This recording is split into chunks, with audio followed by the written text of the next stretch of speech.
Complex sentence, simple sentence আর compound sentence. গঠনগত দিক থেকে এই তিন প্রকার বাক্য রয়েছে ইংলিশ গ্রামারে। কি বললাম? কমপ্লেক্স, সিম্পল আর কম্পাউন্ড। আজকের ক্লাসটা সিম্পল থেকে কম্পাউন্ডে কিভাবে ট্রান্সফার করতে হয় সেই বিষয়ে।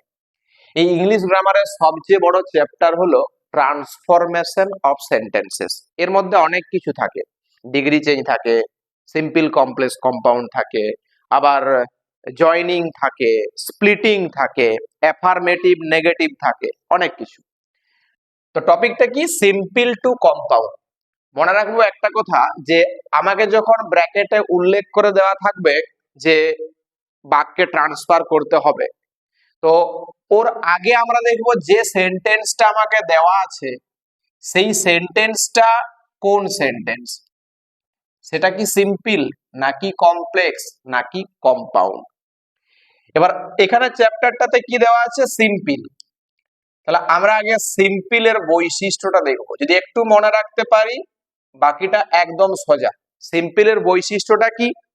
সিম্পলের বৈশিষ্ট্য হচ্ছে একটি মাত্র সাবজেক্ট, একটি মাত্র সাবজেক্ট, আর কি? একটি মাত্র ফাইনাইট ভার্ব। Finite verb. সাবজেক্টের বাংলা কি? সাবজেক্টের বাংলা হচ্ছে কর্তা, আর ফাইনাইট ভার্বের বাংলা হচ্ছে সমাপিকা ক্রিয়া। অর্থাৎ আমরা যদি সংজ্ঞাটা দেখি, যে বাক্যে একটি মাত্র সাবজেক্ট বা কর্তা থাকে এবং একটি মাত্র ফাইনাইট ভার্ব বা সমাপিকা ক্রিয়া থাকে, তাকে বলবো সিম্পল সেন্টেন্স। এবার এই বাক্য থেকে ট্রান্সফার করতে দিয়েছে কোন বাক্যে? কম্পাউন্ডে। COMPOUND। কম্পাউন্ডের বৈশিষ্ট্য কি? কম্পাউন্ডের বৈশিষ্ট্য হচ্ছে দুটি স্বাধীন বাক্যাংশ, দুটি স্বাধীন বাক্যাংশ একটি কনজাংশন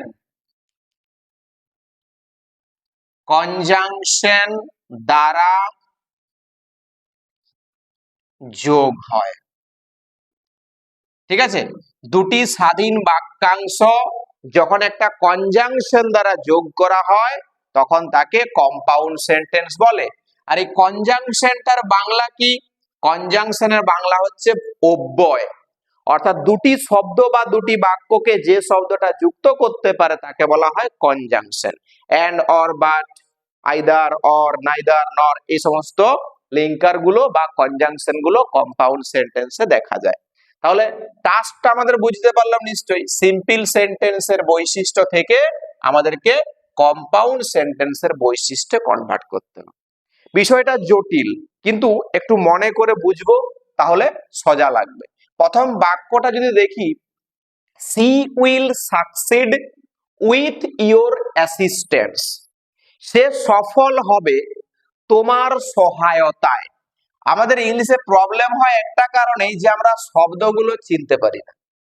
পার্ট অফ স্পিচ রয়েছে ইংলিশে, বাংলায় যাকে বলা হয় পদ, বিশেষ্য, সর্বনাম, অব্যয়, ক্রিয়া, ক্রিয়া বিশেষণ, এগুলো থাকে ইংলিশে। তেমনি noun, pronoun, adjective, verb, adverb, preposition আর কনজাংশন, আর একটা রয়েছে ইন্টারজেকশন। এই 8 প্রকার পার্ট অফ স্পিচ রয়েছে। যে জায়গাটা মার্কিং করেছি সেটা হলো ভার্ব।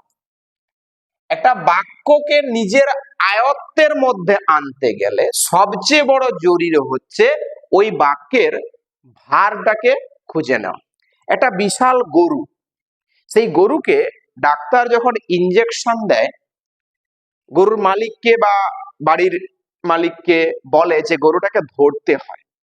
তাহলে এত বড় গরুটা, সেটাকে কিন্তু আয়ত্তের মধ্যে আনতে গেলে গরুর বিশেষ একটা অঙ্গে যদি ঠিক মতো করে ধরা যায়, গরুটা কিন্তু নিজের আয়ত্তে চলে আসবে। কি?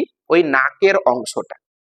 গরুর এই নাকের অংশটা আর সিংয়ের দিকটা যদি ধরতে পারা যায়, তাহলে গরুটা সম্পূর্ণ নিজের বশে চলে আসে। ঠিক তেমনি ইংলিশ গ্রামারে যদি আমরা ভার্বটাকে, বাক্যের ভার্বটাকে ঠিক মতো করে খুঁজে নিতে পারি, তাহলে পুরো বাক্যটা কিন্তু আমাদের নিয়ন্ত্রণের মধ্যে চলে আসে। দেখি এই অংশটাই কি বললাম, ভার্ব। আর ভার্বটা সঙ্গে সঙ্গে টেন্সটাও বুঝতে পারছি, উইল সাকসিড মানে ফিউচার ইনডেফিনাইট টেন্স। ক্লিয়ার? এই ফিউচার ইনডেফিনাইট টেন্সের ভার্বটা রয়েছে। এবার বাক্যটা কি, যে সে তোমার সহায়তায় সফল হবে। তাহলে সফল হবে যদি ক্রিয়াপদ হয়, একে ছোট্ট একটা প্রশ্ন করি, কে দিয়ে? কে সফল হবে? You, sorry she. এটা হয়ে গেল বাক্যের সাবজেক্ট। আর বাকি পার্টটা কি? Object part. এবার অবজেক্ট পার্টের শব্দগুলো দেখি। প্রথমে উইথ রয়েছে, উইথটাকে বলা হয় প্রিপোজিশন। ক্লিয়ার? উইথটা প্রিপোজিশন। ইওরটা কি? ইওর একটা প্রোনাউন, ইওর একটা প্রোনাউন। আর অ্যাসিস্ট্যান্স হচ্ছে NOUN, নাউন। ক্লিয়ার হয়েছে? ইংলিশ গ্রামারে যে 8 প্রকার পার্ট অফ স্পিচ বললাম, noun, pronoun, adjective, verb, adverb, preposition, conjunction, interjection, এর মধ্যে 4টা পার্ট অফ স্পিচ আছে যেগুলোকে একটা থেকে আরেকটাতে কনভার্ট করা যায়। বাকি 4টা কিন্তু করা যায় না। কি 4টা? নাউন, অ্যাডজেক্টিভ, ভার্ব আর অ্যাডভার্ব। এই 4টি পার্ট অফ স্পিচকে কিন্তু ট্রান্সফার করা যায়, বাকি 4টা কিন্তু ট্রান্সফার করা যায় না। তাহলে এখন আমি কি পেয়েছি? নাউন আছে, প্রোনাউন আছে, প্রিপোজিশন আছে। প্রিপোজিশন ট্রান্সফার করা যায়? Yes or no? No. Pronoun transfer করা যায়? হ্যাঁ কি না? না। কিন্তু নাউনকে ট্রান্সফার করা যায়, আমি এখানটায় লিখেছি। তাহলে এখন এই যে বিষয়টা পেলাম বাক্যটার মধ্যে, সাবজেক্ট, ভার্ব, অবজেক্ট, এটা তো কার বৈশিষ্ট্য? সিম্পল, তাই তো? একটাই সাবজেক্ট রয়েছে আর একটি মাত্র ভার্ব রয়েছে, দ্যাট ইজ সিম্পল সেন্টেন্স। এবার এখান থেকে আমাকে কম্পাউন্ডে ট্রান্সফার করতে গেলে দুটি স্বাধীন বাক্যাংশ তৈরি করতে হবে। বাক্যাংশ মানে কিন্তু ক্লজ, ফ্রেজ নয়, কারণ ফ্রেজের মধ্যে ভার্ব থাকে না, ক্লজের মধ্যে ভার্ব থাকে। এখানে ক্লজ তৈরি করতে হবে এবং কি সেটাকে আবার কনজাংশন দিয়ে যোগও করতে হবে। তাহলে কিভাবে কি করব? একটা বাক্য তৈরি করতে গেলে সবার আগে একটা ভার্ব দরকার। তাহলে আমি যদি এইখানে থাকা নাউনটাকে ভার্বে কনভার্ট করে দিতে পারি, তাহলে বাক্যটা তৈরি করা সহজ হয়ে যাবে। কিরকম? অ্যাসিস্ট্যান্স রয়েছে মূল নাউনটা, এটাকে আমি ভার্বে কনভার্ট করলে ওয়ার্ডটা পাবো ASSIST, অ্যাসিস্ট। অ্যাসিস্ট মানে কি? সহায়তা করা। ঠিক আছে? সহায়তা করা। এবার এই ভার্বটাকে প্রশ্ন করব সাবজেক্ট পাওয়ার জন্য। সাবজেক্ট কি করে পাওয়া যায়? কে দিয়ে প্রশ্ন করে পাওয়া যায়। তাহলে সাহায্য করো, কে সাহায্য করবে? এখানে বাক্যটার মিনিং কি বলা ছিল? তোমার সহযোগিতায় সে সফল হবে। তাহলে সাহায্যটা কে করবে? তুমি। ভার্বের আগে ইউ প্রোনাউনটা দেওয়া যায় না, কারণ সেটা ইম্পারেটিভ সেন্টেন্স। ইংলিশ গ্রামারের সেন্টেন্স হচ্ছে ইম্পারেটিভ সেন্টেন্স, সেখানে কিন্তু সাবজেক্টটা লক্ষ্য করা যায় না, তাই ইউটা লেখার কোনো প্রয়োজন নেই। ক্লিয়ার? অ্যাসিস্ট। আচ্ছা, এবার একটা অবজেক্ট দরকার হয়। অবজেক্টটা কি করে পাওয়া যায়? মেন ভার্বটাকে কি আর কাকে দিয়ে প্রশ্ন করে, কি আর কাকে দিয়ে প্রশ্ন করে অবজেক্ট পাওয়া যায়। ঠিক আছে? তাহলে কি সাহায্য করব? উত্তর কিন্তু নাই। কাকে সাহায্য করব? উত্তর হচ্ছে তাকে। এখানে কি ছিল? সি ছিল, তাহলে উত্তর হচ্ছে তাকে। তাকে বলতে কি? HER। ওখানে হি হলে কি লিখতাম? হিম লিখতাম। এখানে সি হয়েছে বলে হার লিখবো, এক্ষেত্রে হয়। তাহলে বাক্যটা কি পেলাম? অ্যাসিস্ট হার পেলাম বাক্যটা। ওটাকে আগে লিখবো ASSIST, অ্যাসিস্ট HER। ঠিক আছে? এবার লিঙ্কারটা দরকার। আর একটা বাক্য তো অলরেডি হয়েছিল, সি উইল সাকসিড, সে সফল হবে। তাহলে সহায়তা করো, আর তাহলেই সে সফল হবে। তাহলে এন্ড দিয়ে যোগ করতে, and assist her and she will succeed, SUCCEED। Clear? That is compound sentence. এখানে এটা একটা স্বাধীন বাক্যাংশ, অ্যাসিস্ট হার। এটা একটা স্বাধীন বাক্যাংশ, সি উইল সাকসিড। মাঝখানে রয়ে গেল AND, এন্ড হচ্ছে কনজাংশন।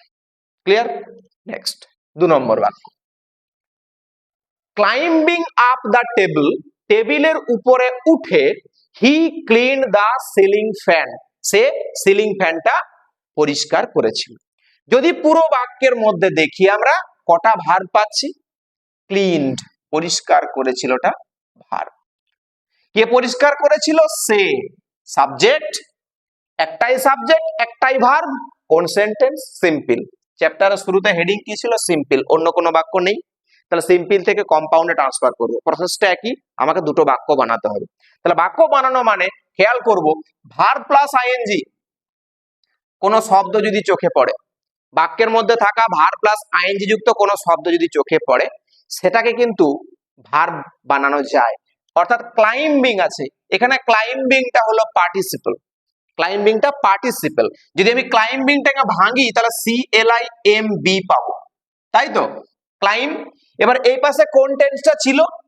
Cleaned, past indefinite. তাহলে এর সঙ্গে আমি আবার ইডি যোগ করে নতুন করে ভার্বটা তৈরি করলাম, কি? ক্লাইম্বড। এবার প্রশ্ন করি, সেম প্রশ্ন, কে কে উঠেছিল? উত্তরে আসবে কি? সে। সে। আচ্ছা, তাহলে এখানে আমি লিখবো কি? He, CLIMBED, climbed. কোথায় উঠেছিল? অবজেক্ট তো এখানে রয়েছে, UP, up, the table, TABLE। Clear? He climbed up the table. আচ্ছা, এবারে কি করেছিল? না, সিলিং ফ্যানটা পরিষ্কার করেছিল, এবং দিয়ে যোগ হবে। সমপর্যায়ের ধারণা হলে এন্ড দিয়ে যোগ করতে হয়, এন্ড দিয়ে লিখলে পরে একই সাবজেক্ট দুবার লেখার প্রয়োজন হয় না।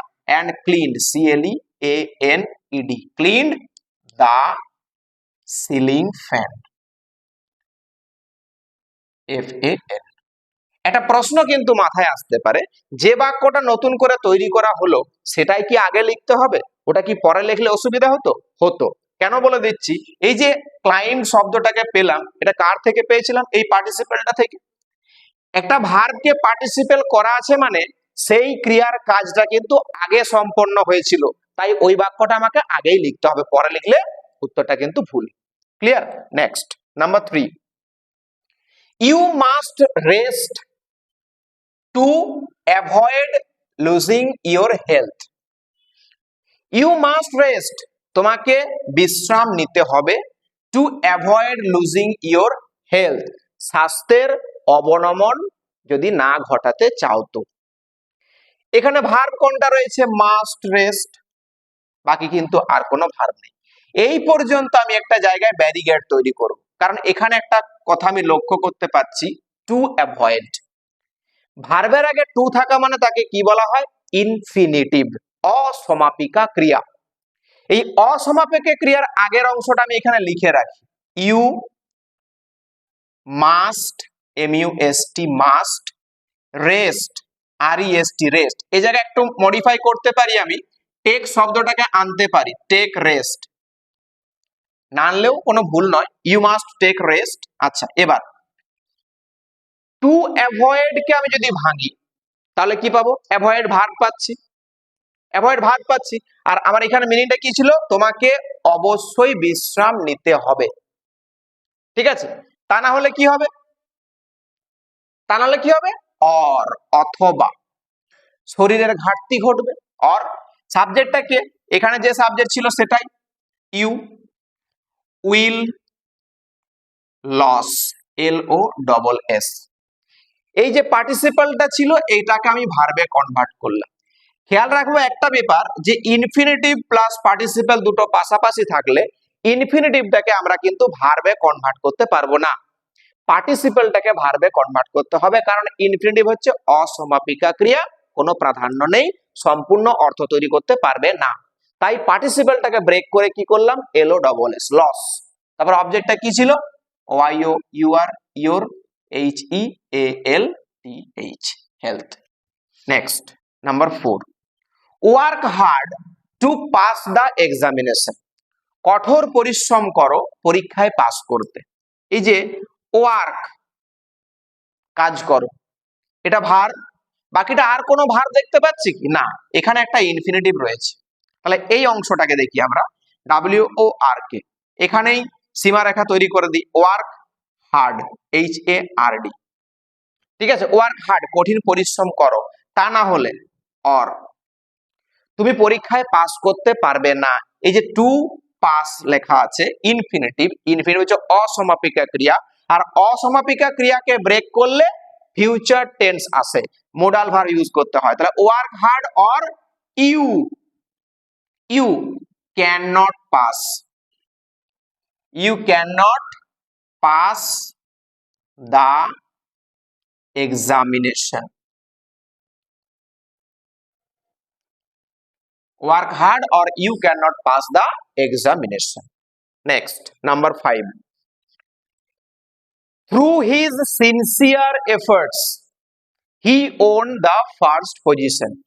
তার দায়িত্ববান প্রচেষ্টার মধ্য দিয়ে সে প্রথম স্থান অধিকার করেছিল। এখানে ভার্ব কোনটা? ওন, পাস্ট ইনডিফিনাইট টেন্সের ভার্ব, সাবজেক্ট আছে এটা। এই জায়গার মধ্যে কি রয়েছে? একটা ফ্রেজ আছে যার মধ্যে কোনো ভার্ব নেই, ও পাশে অবজেক্ট আছে। এটাকে ক্লজে ট্রান্সফার করে দিই, থ্রু হিজ সিনসিয়ার এফোর্টস। আমরা প্রচেষ্টা করি না প্রচেষ্টা হয়? প্রচেষ্টা আমরা করি, আর করাকে বলা হয় মেক। তাহলে হি, মেক আসছে এখানে, ওনটা পাস্ট টেন্সে থাকার জন্য মেকের past tense made.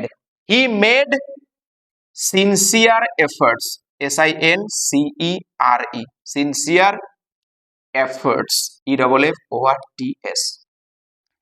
He made sincere efforts and won the first position, POSITION, position. Last one, number 6. Besides being hardworking, he is intelligent. কঠিন পরিশ্রমী হওয়ার সাথে সাথে সে বুদ্ধিমানও বটে। এই বিসাইডস হচ্ছে একটা প্রিপোজিশন, এই প্রিপোজিশনটা থাকা মানেই কম্পাউন্ড সেন্টেন্সে ট্রান্সফার করতে গেলে নট অনলি বাট অলসো আসে, কিন্তু তার আগে একটু কাজ আছে। এই বিংটা হচ্ছে পার্টিসিপল, এটাকে ব্রেক করতে হয়, আর এটাকে ব্রেক করা মানে সাবজেক্টটা এখান থেকে চলে আসে। তাহলে হি আর বিংটাকে ভাঙলে কি পাবো?